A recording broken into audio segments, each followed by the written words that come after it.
One ballroom, three Americas. To the left, it's corruption in marble. To the center, it's just another blueprint. To the right, it's the sound of winning. According to the Associated Press, the East Wing demolition began this fall price tag, $250 million. And the first voice to answer the sound of demolition was the left. To MSNBC, this wasn't renovation. It was coronation. Chris Hayes says Donald Trump wants to be a king. Donald Trump wants to be a king. It's the best explanation for everything he's been doing just in recent days. Just look at what he's doing right now.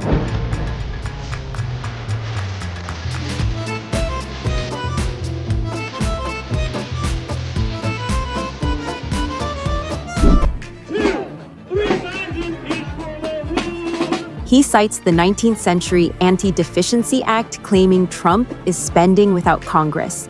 By the way, no one talks about this when they report on this, but I just have to point out, there's a law in the books. It's from the 19th century. It's been updated multiple times. It's called the Anti-Deficiency Act, and it very expressly forbids spending money on government projects that have not been appropriated by Congress.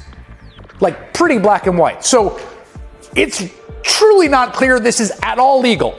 Trump also claimed that the new construction would not interfere with the existing structure. Well, he lied. Hayes adds, as excavators rip through the East Wing. And that is more destruction the White House has seen since the troops for the British Crown burned it down the War of 1812.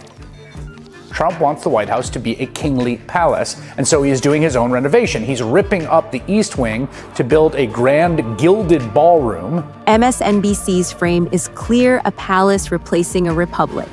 And how crazy excited the left should be that he's knocking down something built by slaves. They're like, we got to preserve that. That slaves made that.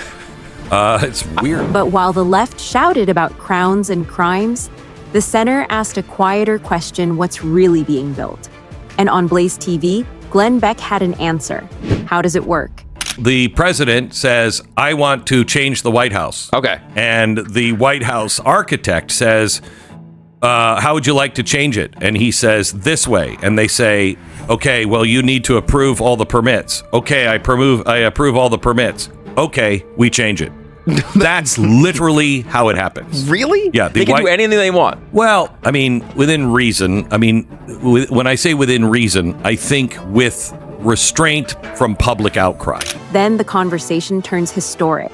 I'll tell you about a conversation I had with Trump next. So I'm in the White House with him, and I'm up in the private quarters with him, and we're walking down the stairs from the residence, and we're going into the ballroom. And he says, this is the ballroom that Abraham Lincoln had dinner here. And I said, it's that window over there that Frederick Douglass opened up the window and had to crawl in because they wouldn't let him in because he was black. And Abraham Lincoln's like, let him in. He's my friend. Why is he coming through the window?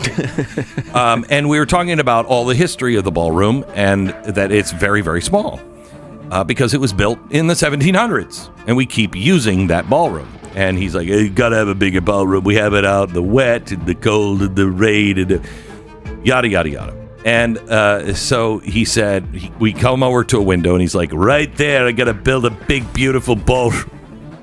And it's going to be better than anybody thinks. It's going to be the biggest, most beautiful ballroom. And he's like, it's so important. These foreign leaders, they all come from palaces.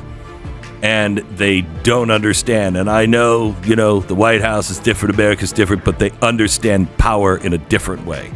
And he said they're coming from these old countries and these big buildings and these palaces. And he said it is important for us to project power. Yes. And that is why he's doing it. It's not because he likes gold. He's doing it to project power and wealth. The center shrugs. If it's legal and self-funded, build away. And just when the center tried to explain, the right started celebrating. On Fox News, the jackhammers became a soundtrack for triumph. Shh. You hear that?